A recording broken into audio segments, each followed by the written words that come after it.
You're tuned in. The Snapback Journey Radio. Snapback Journey Radio. The Snapback Journey Radio. Presented by Checka TV. With healthy conversations. Hosted by Checka. Hey, Checka! So whether that's like meal planning, meal prep, eating healthy, kind of in that world, or whether it's in budgeting, I think it's the same. You have to kind of figure out why you're doing it in the first place. Mm-hmm.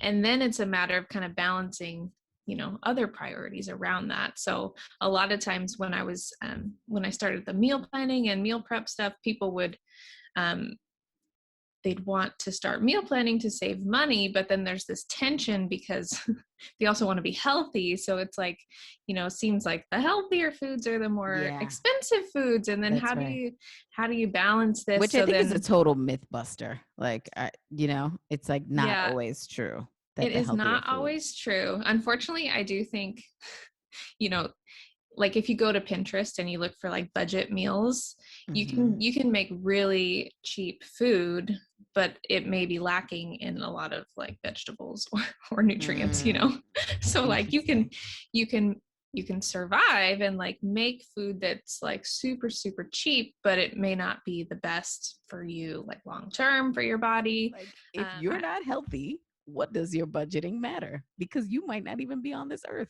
any longer, right? Like, exactly. I mean, I know that's dramatic and drastic, right? But mm-hmm. like, I'm just going to take it to that extreme for a second because to put it into perspective. Yeah.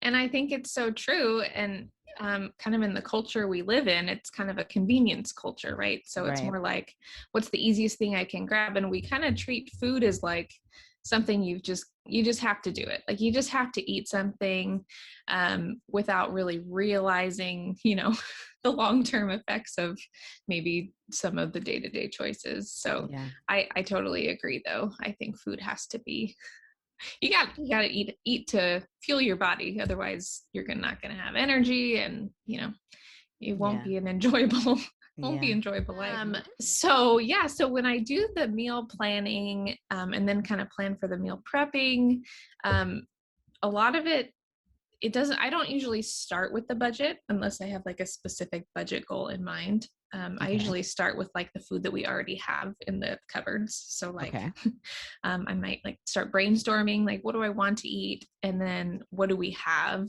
that I can use? So I don't have to just go buy everything new for the week or the month or whatever, you're shopping for. So I think that's a really good place to start, is just kind of like a little brain dump of your food. You're going to have seasons where you're like, maybe like super on top of it and you are like meal planning and you got your grocery list and you're sticking with your food budget.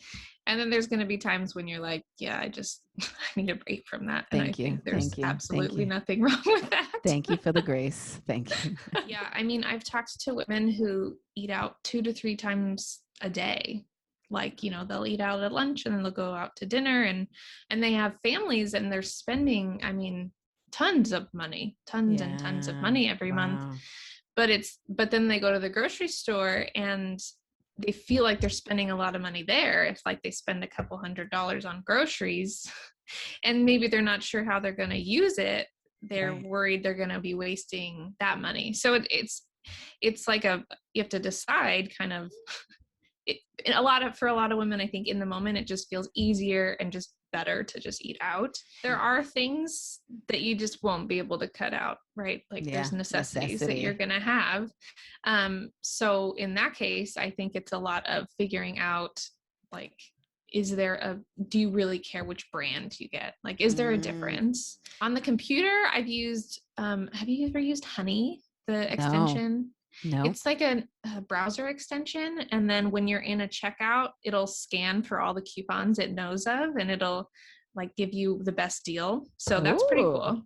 I like that one a lot. Like so you just download Honey onto your computer or wherever it is that you're shopping. I think you can just Google Honey and then it'll just pop up anytime it detects that you're in a checkout. It'll be like, do you want us to check for coupons? And you just push the button and it just automatically filters through.